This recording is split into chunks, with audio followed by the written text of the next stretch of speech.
राष्ट्रप्रवाह Vidarbha news में आप सभी का स्वागत है। मैं मनन व्यास और आज की देखते हैं ताजा खबर।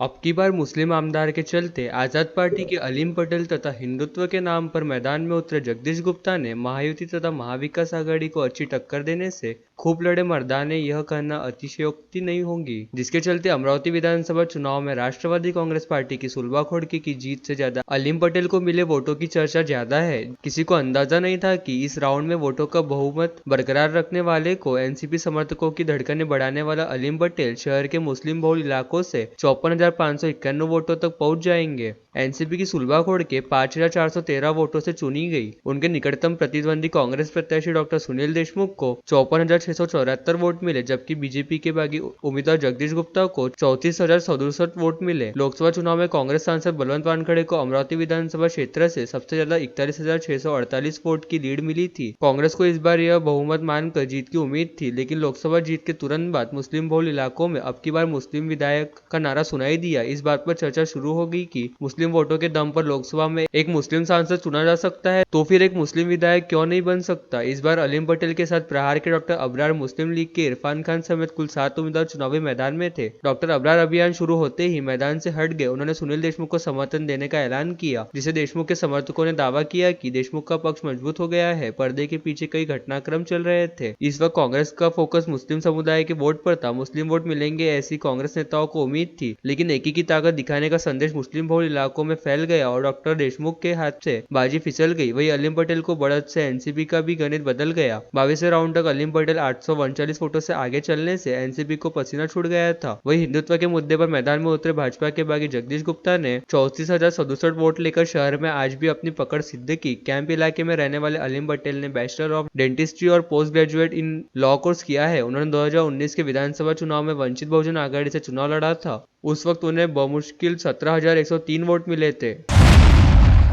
जिले की 8 सीटों में से 7 सीटों पर महायुति ने जीत हासिल की है। महायुति को दरियापुर की सीट गंवानी पड़ी। इसमें बीजेपी का अंदरूनी विवाद खुलकर सामने आ गया है। भाजपा नेता नवनीत राणा, भाजपा सांसद डॉक्टर अनिल बोंडे और विधायक प्रकाश बारसाकले को पार्टी से निष्कासित करने की बीजेपी के राज्य कार्यकारिणी सदस्य और श्रम राज्य परिषद के अध्यक्ष अरविंद नलकांडे ने मांग की है। राज्य में मुख्यमंत्री एकनाथ शिंदे, उप मुख्यमंत्री देवेंद्र फडणवीस और अजित पवार के नेतृत्व में अभिजीत अड़सूल को महागठबंधन का आधिकारिक उम्मीदवार घोषित किए जाने के बाद युवा स्वाभिमान पार्टी के रमेश बुंदिले ने इसमें गठबंधन का पालन नहीं किया। वे युवा स्वाभिमान पार्टी के उम्मीदवार के रूप में चुनाव मैदान में डटे रहे। बीजेपी ने बुंदिले के खिलाफ तुरंत कार्रवाई करते हुए उन्हें पार्टी से निकाल दिया। इसे ध्यान में रखते हुए जबकि दरियापुर निर्वाचन क्षेत्र में भाजपा और महायुति के सभी नेता और कार्यकर्ता अभिजीत अड़सूल की जीत के लिए संघर्ष कर रहे थे। भाजपा जिला अध्यक्ष और सांसद डॉक्टर अनिल बोंडे, बीजेपी विधायक प्रकाश बारसाकले और पूर्व सांसद नवनीत राणा की तस्वीरें अपने फ्लैक्स पर लगाई थी। अरविंद नलकांडे ने कहा है कि वे भाजपा प्रदेश अध्यक्ष चंद्रशेखर बावनकुळे से मुलाकात लेकर महागठबंधन के उम्मीदवार अभिजीत अड़सूल की हार के लिए जिम्मेदार तीनों पर कार्रवाई की मांग करेंगे।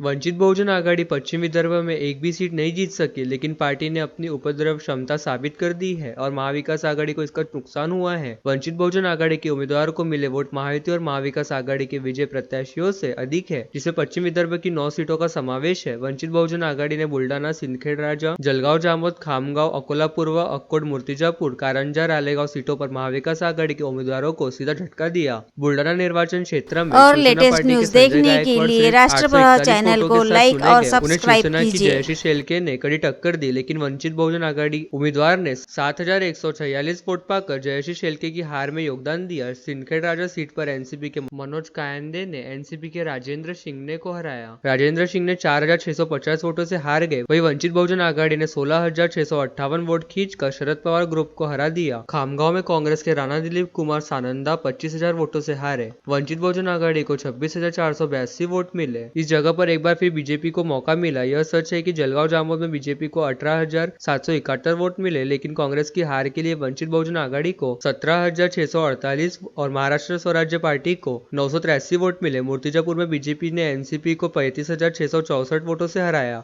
वंचित बहुजन आघाड़ी को मिले 49,608 वोट शरद पवार के गुट के लिए नुकसानदेह साबित हुए। आकोट में बीजेपी ने कांग्रेस को 18,851 वोटों से हराया। इसमें वंचित बहुजन आघाड़ी ने 34,135 वोट हासिल कर अपनी उपद्रव क्षमता का परिचय दिया। यह सच है कि अकोला पूर्व में बीजेपी को 50,613 वोट मिले, लेकिन वंचित बहुजन आघाड़ी को 50,681 वोट मिले। इस स्थान पर शिवसेना उद्धव ठाकरे गुट की हार हुई। कारंजा में बीजेपी को 35,073 वोट मिले। एनसीपी की हार हुई। इस हार में एमआईएम को 31,042 वोट मिले। आघाड़ी को मिले 24,442 वोट। इसकी वजह बने रालेगांव में वंचित बहुजन आघाड़ी के उम्मीदवार को 2,938 वोट मिले। इस बार कांग्रेस के वसंतपुर के 2,812 वोटों से हार गए। इसके अलावा धामनगांव रेलवे पूसद और कुछ अन्य जगहों पर वंचित बहुजन आघाड़ी के कारण महाविकास आघाड़ी को नुकसान हुआ है। नवनीत राणा को लोकसभा चुनाव में गिराने के लिए जिसने एड़ी चोटी का जोर लगाया, उनको जनता ने घर पर बैठाने का काम किया। ऐसा मत युवा स्वाभिमान पार्टी के संस्थापक विधायक रवी राणा ने व्यक्त किया। आपण डोळ्यांनी पाहिलं की नवनीत राणा पराभूत झाल्यानंतर आज सुद्धा अमरावती जिल्ह्याची जनता दुखी आहे की ज्या लोकांनी त्यांना पाळासाठी अहोरात्र मेहनत केली, बच्चू कडू त्यांनी सुपारी घेऊन त्या ठिकाणी नवनीत राणाला पराभव करण्यासाठी पूर्ण एडी चोटीचा जोर लावला। त्याचप्रमाणे यशोमतीताई ठाकूर अनेक असे नेते होते की ज्यांनी पूर्ण ताकदीने नवनीत राणाला पाळण्यासाठी एकत्र झाले। आज तुम्ही पाहिलं बच्चू कडूचा सफाया झालेला आहे। त्या ठिकाणी पूर्ण जिल्ह्यामध्ये नवनीत राणा फिरला आणि पूर्ण विश्वास ठेवून देवेंद्र फडणवीस यांचं नेतृत्व, नवनीत राणांची मेहनत, त्या ठिकाणी जिल्हा अध्यक्ष भाजपचे डॉक्टर बोंडे, राज्यसभेचे खासदार आणि मी स्वतः मैदानामध्ये उतरलो आणि मी म्हटलं होतं बच्चू कडू यानंतर विधानसभेमध्ये पुन्हा दिसणार नाही। तिवसा विधानसभा क्षेत्र से महायुति की विजयी प्रत्याशी राजेश वानखड़े ने अपनी जीत पर प्रतिक्रिया देते हुए अपनी जीत के पीछे मतदाताओं में पूर्व विधायक यशोमती ठाकुर के प्रति रोष तथा उनके द्वारा मतदान क्षेत्र में फैलाए पैसों के चिखल पर कमर खिलने की बात कही। खेत के पगडंडी रास्ते उनकी प्राथमिकता रहने का मत उन्होंने रखा। मोठ्या फरकाने विजय संपादन केला, काय तुमची पहिली प्रतिक्रिया? पैशाचं आव्हान होतं। फक्त पैशाचा जो चिखल त्यांनी मतदारसंघात केला त्या चिखलात कमळ फुललेला आहे आणि मतदारसंघात जे काम करायला पाहिजे होते शेतकऱ्यांच्या दृष्टीने गावातील काम बाकी म्हणजे रस्ते, नाल्या, पाणी याच्यावर विशेष काम झालेलं नाही आणि जे आराखडे करून जे आम्ही कामं केलं ते सांगतात ते कोणताही आराखडा पूर्वतच नेला नाही, ते भंगारून गेलेलं आहे सगळं आणि सर्वसामान्य जनतेचा रोष होता। शेतकऱ्याचे पांधन रस्ते हा सगळ्यात मोठा इश्यू राहील। त्यानंतर गावातले रस्ते, पाणी, दिवसाची पाणी पुरवठा 15 वर्षात करू नाही शकले। 15 वर्ष आमदार होत्या, त्यातले 2.5 वर्ष मंत्री होत्या। त्या सांगतात की आम्ही अडवली, आम्ही काही एवढे मोठे झालो नाही की वाढवायला। तुम्ही मंत्री होत्या, आमदार आहे, तुमच्यात कुवत नव्हती, तुम्ही केलं नाही ते।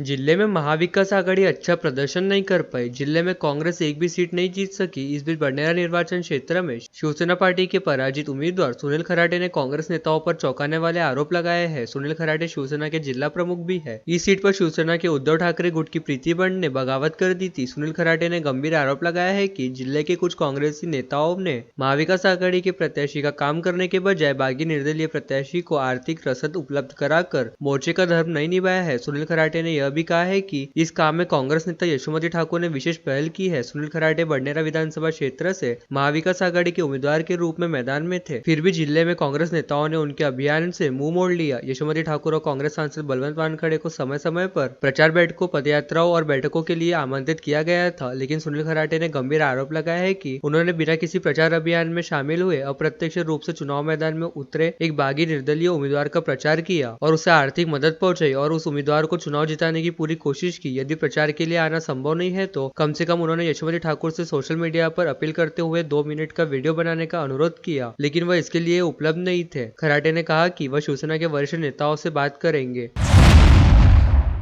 नशे में धुत पुलिसकर्मी ने बैलगाड़ी समेत खेत से बैलगाड़ी से घर जा रहे एक किसान को कुचल दिया। इस घटना में किसान समेत दोनों बैलों की मौके पर ही मौत हो गई। घटना के बाद ग्रामीणों ने कार चालक पुलिसकर्मी के साथ मारपीट की और हाईवे जाम कर दिया। इसके बाद काफी देर तक तनावपूर्ण माहौल रहा। यह चौंकाने वाली घटना रविवार शाम करीब 6 बजे मनसर गोंदिया राजमार्ग पर मोहड़ी तहसील के देवाड़ा गाँव के पास हुई। इस हादसे में 2 बैल और एक किसान की मौके पर ही मौत हो गई। मृत किसान का नाम देवादा खुर्द निवासी हीरालाल हगरू कामले है। घटना की जानकारी जैसे ही ग्रामीण ग्रामीणों को हुई तो वे मौके पर पहुंच गए। नशे में धुत पुलिसकर्मी गोविंद ठाकरे की गुस्साए ग्रामीणों ने पिटाई कर दी। शाम को घर की ओर जाने के लिए सड़क पार करते समय तिरोड़ा से आ रहे वाहन क्रमांक MS35 AR 9716 से कार पुलिस कर्मी ठाकरे तेज गति से जा रहे थे, तभी उन्होंने हीरालाल कामले और उनके 2 बैलगाड़ी को टक्कर मार दी। इस घटना में कामले की मौके पर ही मौत हो गई। घटना गांव के पास की है। यह बात हवा की तरह गांव में फैल गई। गांव के लोगों की घटनास्थल पर भीड़ जमा हो गई। गुस्साए लोगों ने ठाकरे की गाड़ी में तोड़फोड़ करने से ठाकरे गंभीर रूप से जख्मी हो गए। उनकी प्रकृति चिंताजनक बताई जा रही है। और लेटेस्ट न्यूज देखने के लिए राष्ट्र प्रभाव चैनल को लाइक और सब्सक्राइब कीजिए।